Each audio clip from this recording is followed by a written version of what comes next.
आज आम बेबी विषय न कथा है मम्स मान विषय कथा हवा तो मु जहाँ पर्सनाली मोर स्किन केयर करे मो हेयर केयर करे मुझे से विषय कथा है बेसी किसी करने समय हुए बट मुझे आगुरी ही फॉलो करी आसी तो आई थिंक सेटा बोधे मोर पोस्टमार्टम रे हेल्प कला जानी थे पोस्टमार्टम हेयर लॉस केते हुए मोर जो प्रेगनेंसी थी प्रेगनेंसी टाइम रे माने चुट्टी एते सिल्क एंड शाइनी थिला और थिक भी थिला गोटे भी चुट्टी हेयर फॉल हो नथिला तो सेतबेले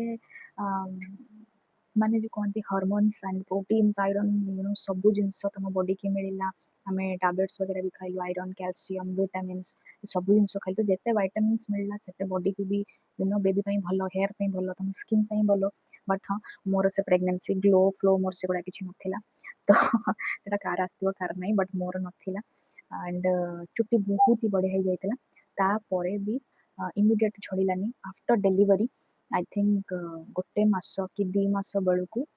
2.5 जिते जुजु 2.5 है तापर मोर टिके झड़िया स्टार्ट है 3-4 मंथ बेलू बहुत ही झड़िला माने जमी आगुरी झड़ूला मोर मोर हेयर फॉल प्रोब्लेम्स अच्छी तो आगुरी भी झड़ूला मोर चुटी तो सेटा पोस्टमार्टम फेज कहबी कि मोर वापस बॉडी धीरे धीरे जो रिकवरी होची बेबी फीडिंग करुच्ची तो माने सब विटामिन्स प्रोटीन सब भी सी टाणुची तो जिनस हूँ आम केमी केयर करवा गोटे हाबिट सब रखा दरकार ऑयल मसाज टा मस्ट और सेटा मु एपर्यंत बजाय रखी बाय गॉड्स ग्रेस मु एपर्यंत बजाय रखी ऑयल मसाज करे तापर मु शैम्पू करे माने एटलीस्ट जदि भी आपन पाखे टाइम नहीं बट स्टिल 30 मिनिट्स तो रखंतु ही 30 to 45 मिनिट्स रखंतु मु आगु 1 आवर रखुतिली एबे बेले बेले 1 आवर हो जाउची अदरवाइज 30 मिनिट्स मैक्सिमम तापर मु धोई दे अदरवाइज बेसी किछि न होले भी भाई 10 मिनिट 10 ରୁ 15 मिनिट ऑयल मसाज टिके करदेली टिके रखीदेली तापर मु ये करे एंड सबुठु बढ़िया जिनस वाला ऑयल मु लगौली आगुरी वेराइटी वेराइटी ऑयल सब एक्सपेरिमेंट करथली आमला सिकाकाई सब जिनस पड़िथिबो ता देहरे तुलसी पत्ता हिबिस्कस केते कोन जिनस सब पड़िथिबो इनफैक्ट से जो गुटे फाटे की जो होमली होममेड ऑयल जोटा मु से सब भी कली किछि इफेक्ट देलानी किछि भी बट ट्रस्ट मी एबे मु आ तेल यूज करूची लाइक मदर स्पर्श coconut oil normal coconut oil mother स्पर्श बढ़िया काम दूची लिटराली बढ़िया काम दूची मते बहुत ही बढ़िया काम दूची तो मिल जाउची सबुठी ऑनलाइन मार्केट में मिलुची कि कोन हम कहि परिबिनी मे भी मिलुथबो मु के मार्केट रो किनिनी मु सब बेले ऑनलाइन रो ही प्रेफर कर जिंस किनिबा हैबिट हेलानी तो अमेज़न हो फ्लिपकार्ट हो नाइका हो मु सबुठी मिल जिवो अमेज़न रे मिल जिवो सब्सक्रिप्शन नै जिवे बहुत सस्ता रे मिल जाए माने इज नॉट लाइक दैट बेसी सस्ता भल जिनस मो पे बहुत ही बढ़िया काम देला इफेक्टेबल एक्चुअली तो रहिला स्किन केयर कथा समस्त जानते न्यू मम स्किन केयर होची खाली पानी मारदेलु सइला हला मो धीरे धीरे आसिलेनी स्किन केयर को skin care in the sense same routine मोर मु आगु फॉलो करूथिली किछि जिंस नहीं हेयर रे ऑयल मसाज तो मस्ट ओके तापरे आफ्टर शैम्पू ऑयल करदेले अध घंटा रखीदेले 50 मिनट रखिले आपन कहूँ सुटेबल वाइज जी टाइम आपको ठीक लगे रखीदेले तापर हेयर वाश करदेले शैम्पू कंडीशनर यूज करूँ जो भी शैम्पू इज कंपलसरी नुह कि पर्टिकुलर यही शैम्पू मोर आज पर्यटन कौन शैम्पू लंग टर्म काम देलानी सब चेंज करता इन द सेंस ग्रेजुअली चेंज करी 3 मास 6 मास वर्षे एमती टिके काइंडली चेंज करेंगे बिकज आपणकर हेयर को भी टाइम दरकार कि से जिनसटा कौन जानवा को तो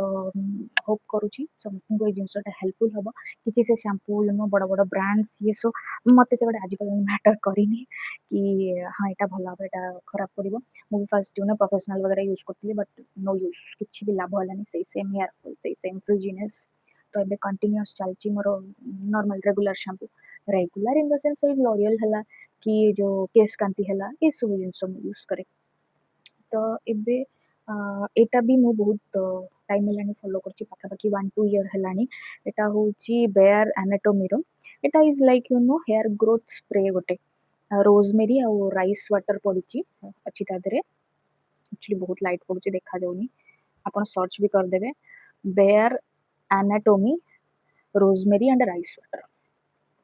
स्प्रेटा एटा कौन करेंगे ना आफ्टर ये हेयर वाश करदेले तापर चुटी टिके डैम्प करदेबे माने चुटी को टिके डैम्प करदेले टिके ड्राई करदेले रूट रू आउ तळ लेंथ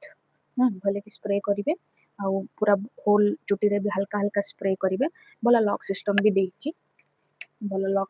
देइची तो किसी प्रॉब्लम भी हबनी आराम से अपने यूज कर परिवे के दूची मो बेयर एनाटॉमी हाँ बेयर एनाटॉमी रो rosemary and rice water spray बहुत ही बढ़िया काम दिए इजिली बहुत भल काम दिए मोर 1-2 ईयर है ताकू टिके सुखा छाड़ी देबे मते एबे टाइम शॉर्टेज होची स्टिल देन मु करूची तो जार तो बेबी नाही सेमन तो आराम से ही कर परिबे तो यू नो मस्ट तापर आ गोटे जिंस सेरम भी आपण जोटा यूज करछंती करंतु किछि ये नै एटा गोटे द ऑर्डिनरी हेयर केयर एटा भी मु 2 वर्ष लानी करूची द ऑर्डिनरी हेयर केयर बहुत ही भल काम दिए दउची फास्ट फास्ट दउ नथिला धीरे धीरे यूज टू हैला पर काम दवा स्टार्ट हैला आपको जेबे माने शैम्पू करिवे आपन को हेयर आउ स्कैल्प क्लीन थिबा दरकार देन ताकू जस्ट यू नो देखोच ड्रॉप रे एटा को निज हेयर रे मसाज कर दे बस रूट रही आउ कोठी नहीं हेयर मसाज करी छाड़ देबे किछि ता नेक्स्ट डे धोया दरकार नहीं किछि करिया दरकार नहीं छाड़ देबे बहुत भल काम रे टिके एक्सपेंसिव रहउची बट भल काम दिए effective you know money worth जीव मो पई गला मैं चेष्टा कली तो आशा करुँच आपको ये भिडियोटी भल लगे मु मो आड़ बहुत चेष्टा करुँची भल भल वीडियो आने आपण सहित आपण सपोर्ट भी दरकार तो जदि वीडियोटी भल लगे तो आपने लाइक से सब्सक्राइब करेंगे जमा भी भूलें आपमती डेरी मत ढेर सारा माने सपोर्ट दिंतु आशीर्वाद दिंतु रोज जय जगन्नाथ।